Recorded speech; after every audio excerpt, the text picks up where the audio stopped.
తమిళనాడు రాజకీయాలు రోజుకొక విధంగా రసవత్తరంగా మారుతున్నాయి. ఎందుకంటే ఏప్రిల్‌లోనే ఎన్నికలు. ఒకవైపు ఏమొచ్చేసి డీఎంకే బలమైన పార్టీగా ఉంది. మరొక వైపు బీజేపీ డీఎంకే ఉన్నాయి.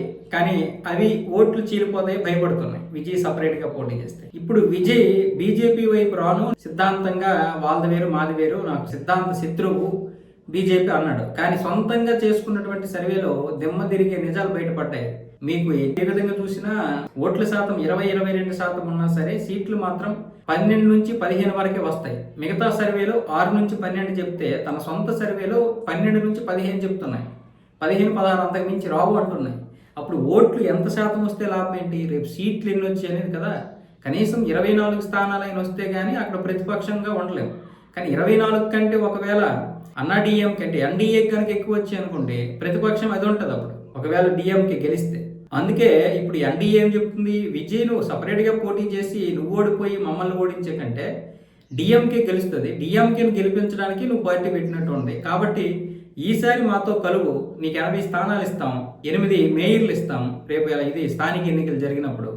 అలాగే మీకు ఇంకేం కావాలంటే చెప్పండి ఇస్తాం, క్యాబినెట్లో ఎక్కువ స్థానాలు మీరే తీసుకోండి, మీరే అన్ని విధాలుగా నడిపించండి, కేవలం మాకు ముఖ్యమంత్రి ఇవ్వండి చాలు అన్న విధంగా మాట్లాడితే ఇప్పుడు విజయ్కి ఏ విధంగా కూడా పాల్పోవడం లేదు. తన సొంత సర్వే ఏమొచ్చేసి అలా చెప్పింది. మరొక వైపు కరూరు ఘటన ఉంది, మరొక వైపు ఏమొచ్చేసి భార్య విడాకుల కేసు. ఇవన్నీ చూస్తే ఆ మాత్రం కూడా వచ్చే అవకాశాలు కూడా ఉండవు. అప్పటికి ఏదైనా జరగవచ్చు. సొంత సమస్యలు తీర్చలేనటువంటి విజయ్ మిగతా సమస్యలు ఎలా తీరుస్తాడు? రాష్ట్ర సమస్యలని ప్రజలు డిఎంకే గుద్దేసినా గుద్దేస్తారు.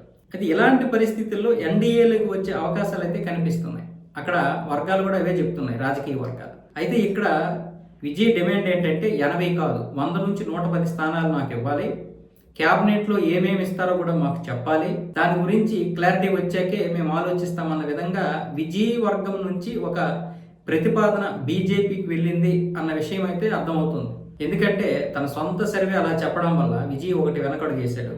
కరూరు కట్న ఎటువైపు వెళ్తుందో తెలియదు. సో భార్య వల్ల ఓట్లు చీలిపోయే అవకాశాలు, ఓట్లు కూడా పడకపోవచ్చు.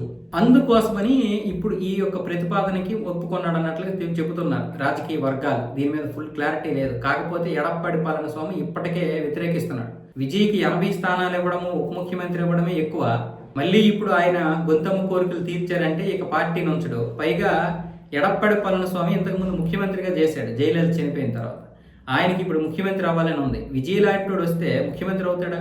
అసలు విజయ్ రాకపోయినా ఇతను ముఖ్యమంత్రి అవడు. ఆ విషయం ఇతను ఎందుకు గుర్తుపట్టట్లేదు. కానీ ఇప్పుడు అంతా నేను అనుకుంటున్నాడు. అయితే ఇప్పుడు ఎడప్పాడి పళనిస్వామి ఎందుకు ఒప్పుకోడంటే ఒకటి, అతనికి సీఎం పదవనే కాదు, విజయ్ వస్తే పూర్తిగా ఎడప్పాడి పళనిస్వామిని పక్కన పడేస్తారు. తన యొక్క వర్గమే మొత్తం ఇక్కడ ఉంటుంది, తన అనుచరులకు ప్రాతినిధ్యం ఉండదు. మరి ఈయనకే 100 స్థానాల నుంచి 110 ఇచ్చిస్తే మిగతా 124-134 స్థానాల్లో బీజేపీ ఏం పంచుకుంటుంది, వీళ్ళకేమి ఇస్తుంది? మిగతా డీఎంకి 2 భాగాలు అయిపోయింది. ఒకటి ఎడప్పాడి పళనిస్వామి, ఇంకోటి ఏమొచ్చేసి ఇంతకుముందు ఉన్న డీఎం.